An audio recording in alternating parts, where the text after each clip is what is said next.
Mon engagement pour l'instant, depuis 2016, et surtout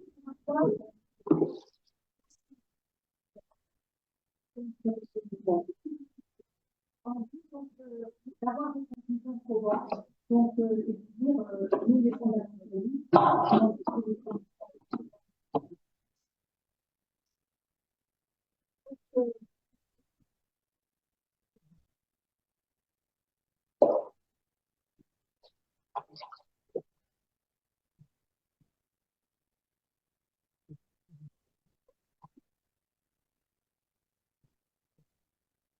Très bien. Merci, professeur Toué.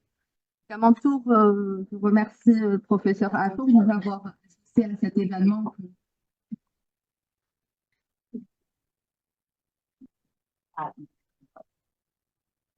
Merci, professeur Toué. À mon tour, je remercie le professeur Atto de nous avoir associés à cet événement que nous pensons prometteur pour la prise en charge de l'échinococcus, sans doute en Algérie. Et nous allons passer effectivement à notre registre avec de la recherche fondamentale et de la recherche transstationnelle autour de l'échinococcus. Et comme l'a dit professeur Achour ce matin, euh, l'échinococcus n'a pas que de mauvais côtés. On va essayer de voir un peu quelques aspects positifs de cette affection. Donc, nous allons parler des travaux de l'équipe cytokine nanosynthèse menée autour de l'interaction hôte-parasite avec des retombées biothérapeutiques. Donc, les travaux de l'équipe ont été initiés sur l'échinococcus kystique dans les années 80 par le professeur Toé. Et ensuite, dans l'équipe, nous sommes intéressés aussi à d'autres pathologies inflammatoires chroniques, auto-immunes comme les maladies inflammatoires chroniques de l'intestin et d'autres pathologies, mais aussi à d'autres régulations immunitaires comme les processus tumoraux, avec un grand projet colorectal dans le laboratoire d'excellence. Parce que notre laboratoire, à un moment donné, il était classé laboratoire d'excellence. Il s'agit du laboratoire de biologie cellulaire et moléculaire, sous la direction du professeur Touy. Donc, notre démarche scientifique était donc, dans l'équipe, plusieurs travaux ont rapporté l'implication des voies immunitaires, notamment du système cytokine NO synthase dans les mécanismes immunitaires mis en jeu au cours de l'échinococcus kystique. Donc, ce sont des travaux qui ont été réalisés in vivo, ex vivo, in vitro chez des patients, mais aussi sur des modèles expérimentaux d'échinococcus murine. Les données nous ont mené à tirer des conclusions, et nous allons le voir un peu plus tard, sur et étudier des effets d'éventuels ou des effets immunorégulateurs des composants qui dérivent du kystidatif sur les pathologies chroniques notamment, comme les MICI, mais aussi sur l'asthme et certaines allergies. Donc, chez des patients, mais aussi sur des modèles expérimentaux. Durant la première partie de cette présentation, nous allons parler des voies immunitaires majeures et leur régulation d'abord au cours de l'échinococcus kystique. Donc, plusieurs travaux et plusieurs publications internationales ont démontré l'implication du monoxyde d'azote, mais aussi des cytokines pro-inflammatoires dans le processus d'installation de cette infection. Donc, notamment l'interleukine 6, le TNF-alpha, le monoxyde d'azote, l'IL-17A sur l'homme, mais aussi sur des modèles expérimentaux. Oui, aussi la voie NF-kappa B dans les mécanismes inflammatoires au cours de l'échinococcus kystique. En fait, de manière très simplifiée, ces travaux ont démontré l'implication ou la coexistence des différentes voies immunitaires, donc notamment pro-inflammatoires, mais aussi anti-inflammatoires. Mais en fait, cela dépend notamment de la phase. Alors, les voies pro-inflammatoires étaient plutôt associées à la défense de l'hôte contre l'infection, alors que les voies plutôt immunorégulatrices ou anti-inflammatoires étaient plutôt associées à la survie du parasite. Ça veut dire quoi? Ça veut dire que la principale caractéristique de la relation hôte-parasite au cours de l'échinococcus kystique ou au cours de l'hépatidose est caractérisée par une coexistence longue, sans rejet effectif, avec associé à un profil notamment anti-inflammatoire qui n'est pas finalement bénéfique pour l'hôte. Alors que un profil TH1, plutôt pro-inflammatoire, il est impliqué dans la défense de l'hôte contre le parasite et plutôt il est bénéfique à l'hôte. Alors, les travaux qui sont menés dans ce sens pour la caractérisation des profils immunitaires engagés ont convergé.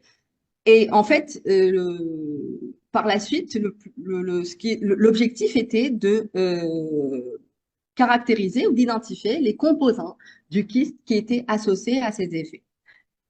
Alors, nous avons dans le kyste hydatique, je pense que tout le monde connaît ici la structure du kyste hydatique, des composants qui vont être plutôt en faveur d'un effet pro-inflammatoire, qui vont plutôt favoriser une réponse pro-inflammatoire chez l'hôte, et cela va induire un effet anti-hydatique, donc antiparasitaire, alors que d'autres composants vont plutôt moduler la réponse immunitaire vers un profil anti-inflammatoire et donc immunorégulateur qui est associé à l'échappement parasitaire.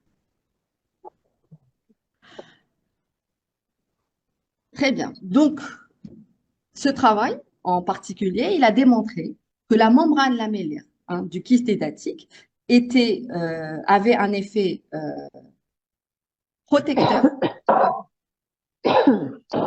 du kyste, quand je dis ici effet protecteur, donc en fait, ça a favorisé, était plutôt à l'origine de la survie du parasite à l'intérieur de l'hôte. Parce que cette membrane lamellaire hydatique favorisait plutôt un profil immunorégulateur, donc des voies immunitaires immunorégulatrices, telles que les macrophages de type M2 ou les cellules T régulatrices. Ce même travail a également mis en évidence les voies intracellulaires impliquées et qui permettent en fait d'induire ce profil plutôt immunorégulateur qui est donc antagoniste avec un profil pro-inflammatoire.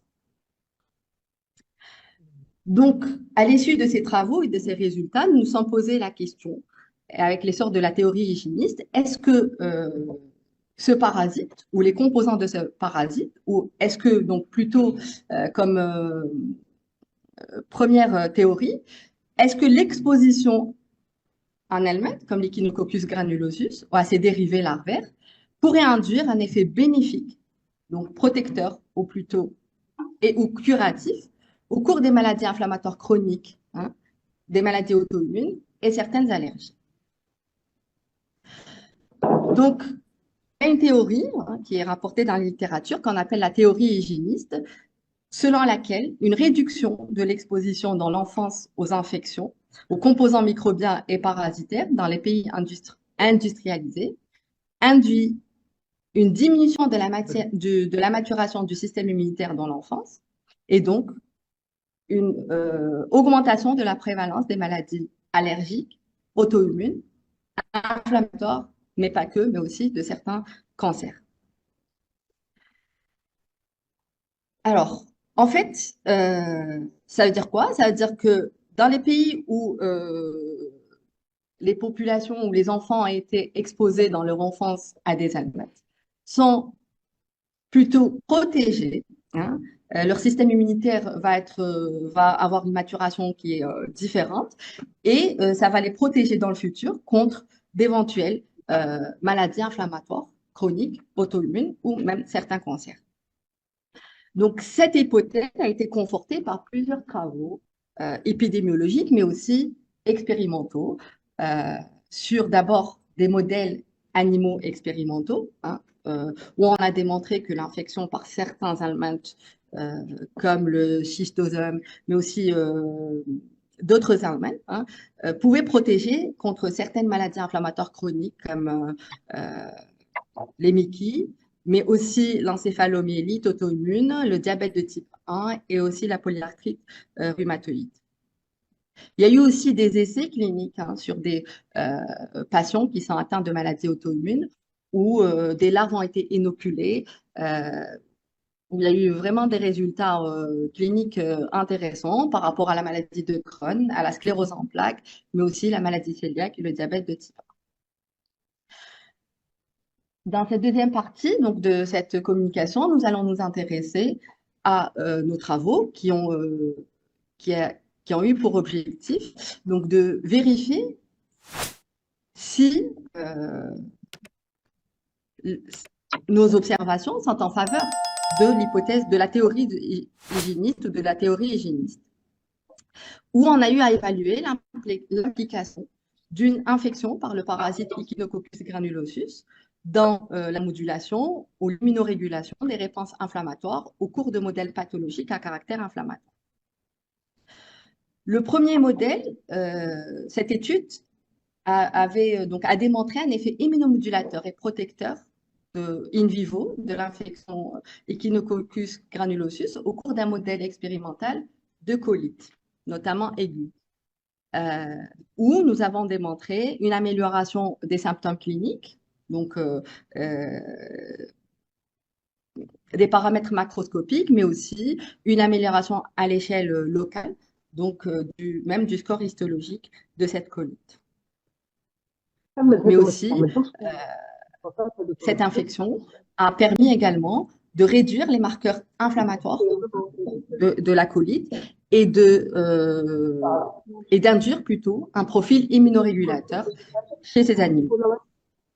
Dans la troisième partie, nous sommes intéressés particulièrement à un composant du kyste hydatique, donc, qui est la membrane lamellaire du kyste hydatique, et nous avons voulu évaluer l'implication de cette membrane lamellaire dans l'inhibition des réponses inflammatoires au cours de pathologies à caractère inflammatoire. Alors, déjà, pourquoi nous avons choisi la membrane lamellaire? C'est sur la base des travaux que j'ai présentés dans la première partie, où la membrane lamellaire, les antigènes contenus dans la membrane lamellaire, et on va voir quelques aspects structurels avec ma collègue tout à l'heure, ont plutôt un effet immunorégulateur et ils favorisent la production ou l'induction d'un profil anti-inflammatoire déjà chez les patients qui sont atteints d'hidатidose. Parce que aussi, la membrane lamellaire, c'est l'interface entre les larves, entre le parasite, le liquide hydatique, et l'hôte. Donc, en fait, c'est une source c'est une source de molécules immunomodulatrices. C'est aussi un matériel biologique abondant, facile à manipuler, à isoler, mais aussi c'est l'interface entre le parasite et la réponse immunitaire de l'hôte. Alors, dans cette étude, nous avons démontré un effet immunomodulateur aussi et protecteur de la membrane lamellaire d'Echinococcus granulosus, aussi sur le même modèle expérimental de colite, avec un effet sur les symptômes, sur tout ce qui est macroscopique, tout ce qui est à l'échelle locale histologique, mais aussi sur les marqueurs de la réponse inflammatoire, donc à savoir le NO et certains cytokines inflammatoires. Alors, ensuite, un autre travail qui a donc approfondi encore ces observations, où il a démontré que la membrane lamellaire pouvait aussi induire une voie régulatrice, immunorégulatrice, dans un modèle in vitro, où donc cette étude a démontré que la membrane lamellaire pouvait diminuer l'expression des cytokines pro-inflammatoires, bien sûr in vitro, hein, sur des splénocytes induits au préalable par le LPS. Et aussi, elle pouvait augmenter l'expression euh, de certains marqueurs immunorégulateurs, tels que le FOXP3, l'IL-10 et le TGF-bêta. Et la membrane lamellaire donc, avait un effet sur la balance profil inflammatoire, anti-inflammatoire, donc ce qu'on appelle TH1, T-régulateur, en faveur plutôt d'un profil anti-inflammatoire ou immunorégulateur, à travers notamment la régulation négative de l'expression d'une enzyme NOS2 qui est impliquée dans la synthèse d'un marqueur inflammatoire important, le monoxyde d'azote. Ensuite, nous avons également étudié l'effet immunomodulateur et protecteur de cette membrane lamellaire au cours d'un autre modèle expérimental, mais cette fois-ci d'un modèle expérimental d'asthme allergique induit par l'ovalbuline, où ce travail a démontré un effet également immunomodulateur de la membrane lamellaire au cours de ce modèle, avec inhibition des voies immunitaires effectrices, encore une fois à caractère inflammatoire, telles que TH1, TH17, et l'induction des voies immunitaires régulatrices, telles que la voie Treg, avec la production des cytokines TGF-bêta. L'effet de la membrane lamellaire a été également démontré à l'échelle locale, où donc, nous avons démontré une réduction par la membrane lamellaire de l'infiltrat inflammatoire et de la production également du mucus et de l'hyperplasie des cellules caliciformes au cours de l'asthme, induit par le valbumine dans ce modèle expérimental. Bien sûr, nos travaux sont également confortés par d'autres travaux internationaux, hein, aussi d'autres chercheurs qui sont également membres de la Société mondiale de l'échinococcose, à savoir Alvaro Diaz, qui nous avons eu l'occasion de le rencontrer lors du premier congrès de la Société algérienne de l'échinococcose, où il propose un possible scénario par rapport à l'effet de cette membrane lamellaire, et je pense qu'on va avoir un peu plus de détails à travers la deuxième communication par Madame Belgendouz.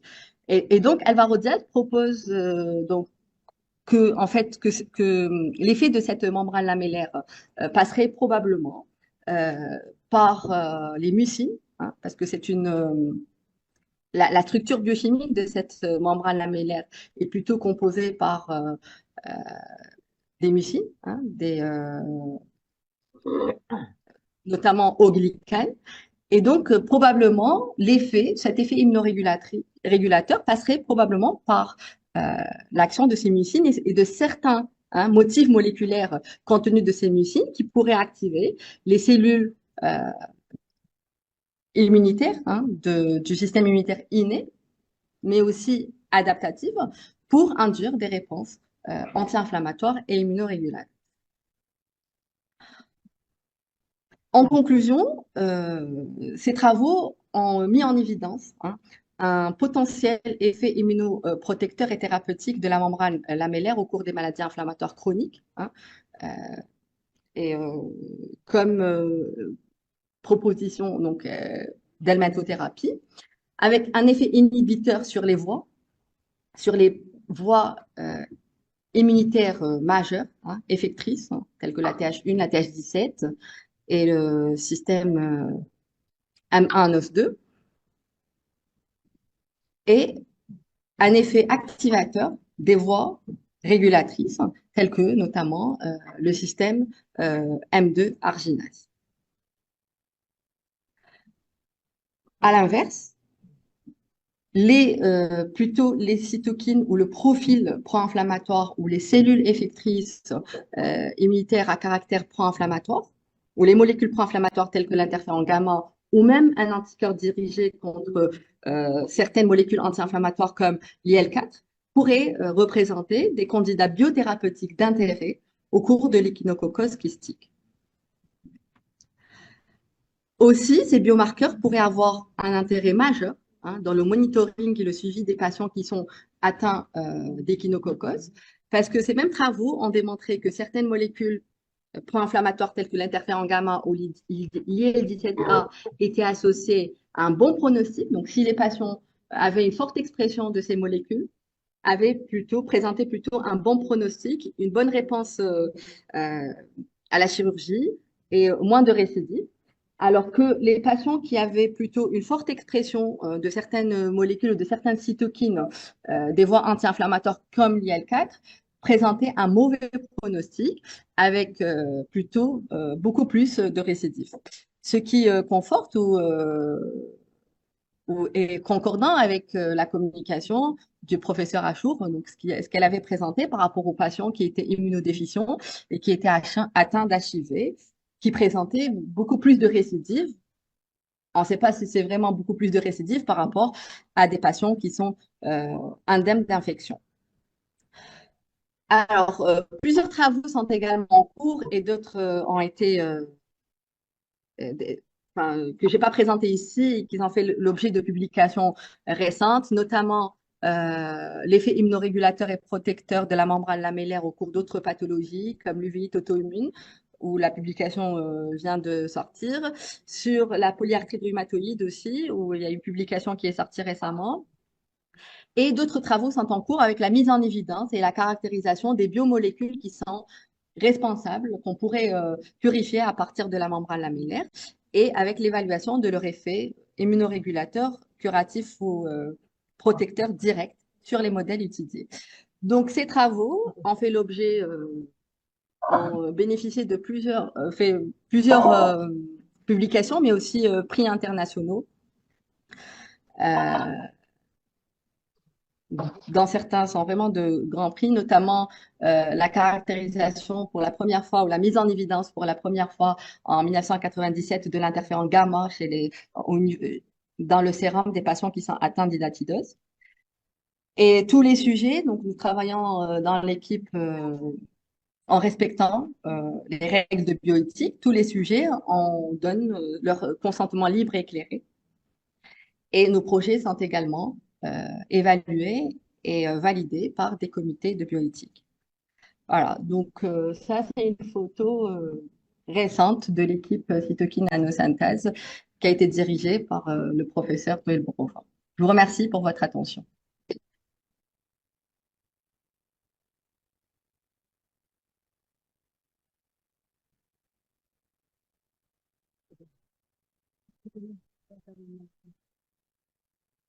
Madame Souli pour cette présentation très intéressante. Donc, on donne la parole à Madame Belgendouz Rouda pour nous présenter l'organisation structurelle du kyste hydatique, rôle dans la prévention et stratégie biothérapeutique.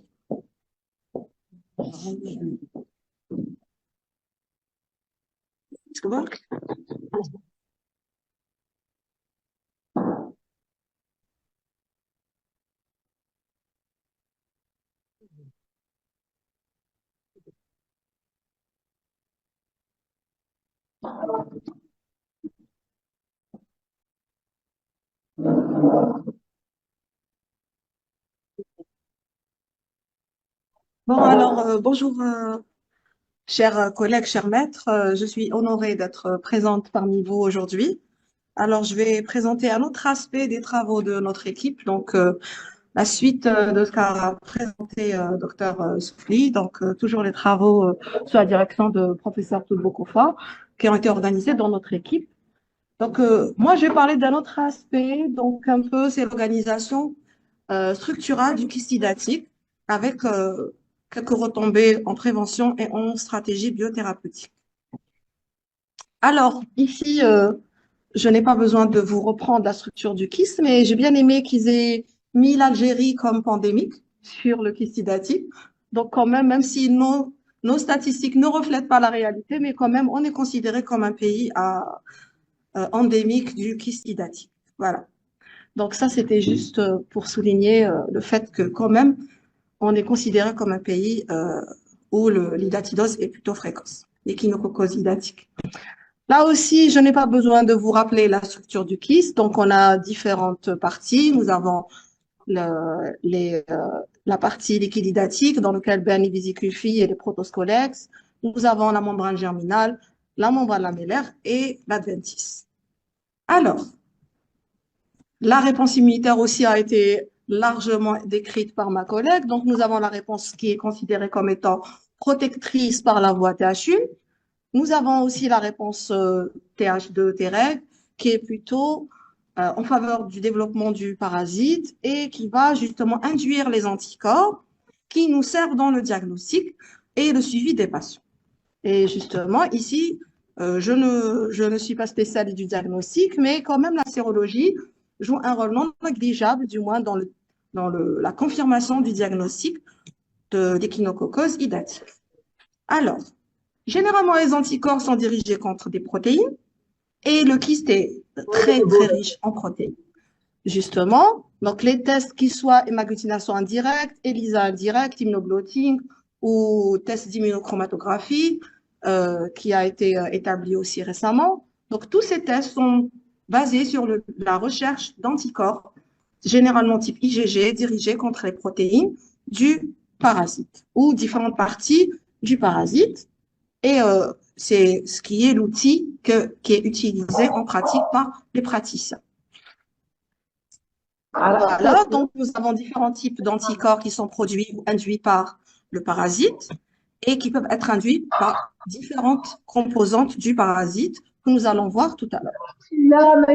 Alors, je vais commencer par le liquide diurétique qui a été le premier utilisé.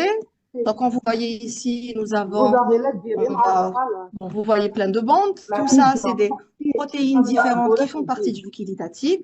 Première observation, c'est que le liquide diurétique, qu'il soit du poumon ou du foie qui sont représentés ici, ce n'est pas la même composition. Donc, déjà, nous avons une hétérogénéité en fonction de la localisation du kyste, mais également en fonction de la fertilité. Donc, les kystes fertiles ont tendance à être plus riches en antigènes, ce qui suggère aussi qu'il y aura d'autres anticorps qui seront présents chez ces patients. Voilà, donc il y a toute une mosaïque antigénique et toutes ces molécules sont antigéniques. Donc, on voit toutes ces bandes en immunoblotting, ça veut dire que nous avons des anticorps spécifiques pour chaque antigène et aussi quand on fait les titrations ELISA, donc on voit aussi que les titres en anticorps diffèrent aussi en fonction de la localisation du kyste. Donc, les kystes hépatiques ont tendance à avoir plus d'anticorps que les kystes du poumon. Nous sommes passés plus loin, nous avons fait la protéomique. Donc, nous avons essayé d'identifier toutes les molécules qui sont présentes dans le liquide idatique. Donc, vous avez plus de 275 molécules. Je ne vais pas les lister. Donc, si vous voulez les chercher, bon, c'est pas tellement intéressant. Ce qui est ça important à savoir, c'est que dans le liquide, nous avons les protéines de l'hôte, donc du patient, et nous avons aussi les protéines du parasite. Donc, c'est toute une mosaïque, c'est mixé, et du coup, ça rend encore l'étude plus difficile, puisque c'est hyper hétérogène d'une personne à une autre, en fonction du stade, en fonction de la localisation, et aussi en fonction de la fertilité du kyste. Nous avons essayé de faire une étude, au niveau de l'équipe, nous avons pris 177 patients avec différentes localisations, différents âges et sexes. Et nous avons pris les deux techniques les plus connues, donc hémagglutination indirecte et ELISA. Et nous avons essayé de tester le même malade contre les deux liquides, donc d'origine foie et d'origine poumon. Et nous avons vu que les titres étaient différents. Donc, en fait, pourquoi c'est souligné? Ça veut dire que quand vous achetez un kit, eh ben, vous pouvez avoir des résultats différents en fonction des marques. Donc, en fait, c'est peut-être évident, mais pour diagnostic, ça peut causer un problème. Donc, en fait, en fonction de la marque que vous utilisez, vous pouvez avoir des résultats différents. D'où la nécessité d'essayer de normaliser ces résultats pour avoir des résultats fiables et homogènes. Voilà, donc, pour cela, les gens se sont... Bon, ça, c'était l'article qui avait publié les résultats de la protéomique du liquide idatique. Alors, qu'en est-il des autres composants? Dans le kyste, nous avons aussi les protoscolex, donc le parasite lui-même. Pas le liquide de sécrétion, mais le parasite. Donc ici, pareil, vous avez le liquide et vous avez les moins riches, mais tout aussi hétérogènes et tout aussi compliqués. Donc, il y a des kits qui ont essayé d'utiliser les protoscolex, dans les extraits des protoscolex pour faire du plot. Ça a donné des résultats. L'avantage, c'est que c'est plus spécifique que le liquide idatique. Il n'y a pas de réaction croisée, moins de réaction croisée que par rapport au liquide idatique, notamment par rapport aux élémentaux, les pathologies qui sont causées par les éléments. Voilà. Une autre partie du kyste, c'est la fameuse membrane lamellaire. La membrane lamellaire, elle est surtout composée de sucre, donc il y a moins de protéines. Comme vous voyez ici, il y a 3 kystes différents. Il y a des molécules qui reviennent à chaque fois, mais toujours, nous avons cette hétérogénéité qui revient à chaque fois. L'analyse par protéomique de la membrane lamellaire a également montré la présence des protéines de l'hôte et la présence des protéines du parasite. Donc, nous avons publié ça, c'est Dr Cyril Boutelja avec professeur Touil en 2022. En refaisant l'analyse en 2022 avec Dr Benazouz, eh ben, c'est pas exactement la même composition. On retombe toujours sur cette hétérogénéité des extraits et donc la difficulté d'avoir des résultats qui sont redondants et donc reproductibles. Alors, quelle est la solution? La solution, c'est d'essayer d'avoir un marqueur, un antigène qui pourrait être normalisé, c'est toujours le même, toujours la même concentration, et donc nous allons pouvoir comparer les résultats des différents kits. Par rapport aux protéines, donc au sein de notre équipe, nous avons essayé de séparer, donc c'est le professeur Amri qui l'a fait. Il y a la fraction F5 qui est connue, mais aussi elle avait mis en évidence la fraction P50 par rapport à son poids. Ces deux molécules sont antigéniques, comme vous le voyez par immunoblotting. Et l'avantage aussi, par rapport à la titration en anticorps, nous avons obtenu des titres plus élevés. Donc, quand même, nous avons réussi à obtenir les anticorps dirigés contre ces molécules d'une manière quantitative. Donc, ces molécules pourraient servir dans des kits de diagnostic de l'échinococose idatique. D'un autre côté, puisque nous sommes équipe cytokine allosynthèse, il faut qu'on en parle. Quand on a essayé d'induire les cellules des patients, nous avons vu que ces molécules pouvaient induire, donc ici en rouge, nous pouvons induire les réponses immunitaires chez les patients, notamment la réponse NO, qui est une molécule qui tue le parasite, d'accord, mais également l'IL-12 qui fait partie de la voie TH1, qui est également une voie en faveur de l'élimination du parasite. Quel est l'impact de ce résultat? C'est que ces molécules pourraient être utilisées, notamment comme adjuvant ou pourquoi pas comme vaccin, pour induire une réponse chez des patients qui sont atteints ou qui sont susceptibles, par exemple, pour faire des récidives. Donc, essayer d'induire la réponse du patient, sachant qu'il n'y a pas d'effet secondaire dans ce cas, puisque c'est une immunothérapie. Alors, si on rajoute en plus à ces molécules de l'interféron gamma, on voit qu'il y a encore une amplification de la réponse. Donc, il va servir d'adjuvant par rapport à la réponse à ces antigènes. Donc, l'intérêt de ces études, est-ce que réellement il y a des gens qui ont essayé de faire ça avant? Effectivement, il y a des trousses qui sont déjà sur le marché. Je n'ai pas mis toutes les études, mais l'antigène qui est plus utilisé, c'est surtout l'antigène P, parce qu'il est plus facilement obtenu à partir des kystes idatiques. Il y a des études qui ont essayé d'utiliser des protéines qui sont obtenues du mouton ou d'autres espèces, et ça donne aussi de bons résultats par rapport à l'humain. Ça, c'est par rapport à l'obtention des molécules. Donc, en fait, quand on fait un kit, dont je parle technique, mais il faut savoir que comment on produit la molécule, c'est important. Donc là, on peut avoir à partir de différentes sources, mais ça donne toujours de bons résultats. Et ici, j'ai choisi une étude italienne. Donc, ils ont comparé différents kits. Donc, ils ont utilisé ici l'antigène natif à partir d'Echinococcus et même d'autres espèces. Et ils obtiennent toujours d'excellents résultats, une bonne spécificité et une bonne sensibilité par rapport aux patients. Donc, utiliser les antigènes tout seuls, c'est intéressant. Il y a aussi ici, vous voyez les différentes techniques. Nous avons les LISA.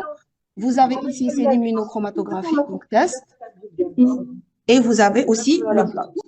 Ce qui est intéressant ici, c'est qu'en fait, dans ce résultat qui avait montré quand même des résultats supérieurs aux deux autres techniques quantitatives, en fait, ils avaient utilisé l'antigène B et la fraction 5 dans leur test. Donc, en fait, on voit que quand on utilise les molécules pures, ça ne diminue en rien la spécificité et la sensibilité par rapport aux autres tests de routine.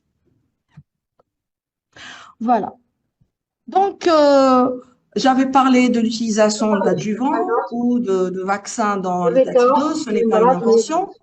Il y a beaucoup d'études qui sont faites d'abord in vitro, donc pour essayer d'explorer la possibilité de faire pour produire des vaccins contre l'échinococcus. Donc, c'est très important. On parle de prévention. La meilleure prévention, c'est la vaccination, que ça soit chez l'hôte définitif, le chien, et ou bien chez l'hôte intermédiaire ou accidentel. Donc, il y a beaucoup de travaux dans ce sens. Il y a un vaccin contre l'échinococcus idatique qui est déjà fonctionnel chez le chien, pas chez vous. Donc là, il y a déjà beaucoup de travaux dans ce sens. Il faut savoir arriver chez nous aussi. D'accord? Et justement, par exemple, ici, ils ont fabriqué à partir de 2 antigènes du type. Ils ont pu obtenir une protection dans le modèle expérimental. Non seulement ils ont obtenu des titres en anticorps pour le diagnostic, mais aussi ils ont obtenu une protection du modèle expérimental de l'échinococcus idatique. Je termine aussi, ces antigènes sont aussi intéressants parce qu'aussi ils peuvent être utilisés en immunothérapie. Ici, par exemple, ils ont pris un antigène d'échinococcus coronavirus, donc du parasite, et ils l'ont associé. C'est une protéine fusion, c'est comme dans le cancer. Donc, il faut y aller, la biothérapie. L'immunothérapie, c'est aussi la réponse des cellules immunitaires, et la réponse de l'hôte. Lui-même, il va se défendre contre le parasite et ça a donné d'excellents résultats. Et l'avenir, pourquoi? Carrément, des particules qui pourraient induire des réponses contre le parasite, donc toujours dans la vision, soit thérapie ou bien vaccination. Voilà. Pour conclure, j'espère que je ne suis pas allée trop dans le détail moléculaire. Vous avez vu que le glyphosate idatique, c'est une entité très complexe comme l'humain, donc très hétérogène, très difficile d'avoir des normes. Et du coup, l'utilisation de cibles potentielles, c'est encore mieux, ne pas avoir tous ces mélanges différents d'une boîte à une autre, d'un pays à un autre.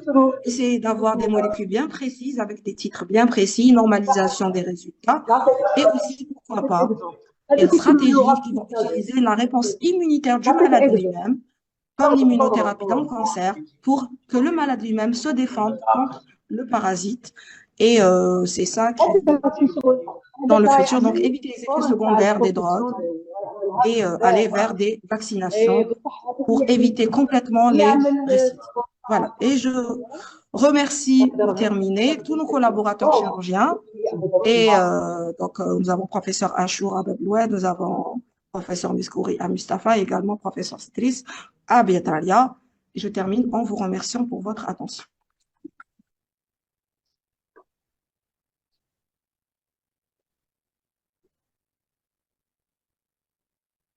كاين اللي يكون هاي يكون فيزيكمون شباب هو يعمل سبور بالزعرات هذاك الحمزه الدجاج يولي كي الدجاجه في لافان تاعها اللي ياكل دجاج يولي دجاج هذاك الرسمي حتى اللي كان حتى اللي كاركتيرستيك تاع الدجاج يهبطهم الدجاجات الدجاج ياكل نافوخ العجل يولي العجل العجل ما ياكلش اللحم ياكل غير النبات وهو عجل طورو ياكل غير النبات طورو انا طورو ياكل غير النبات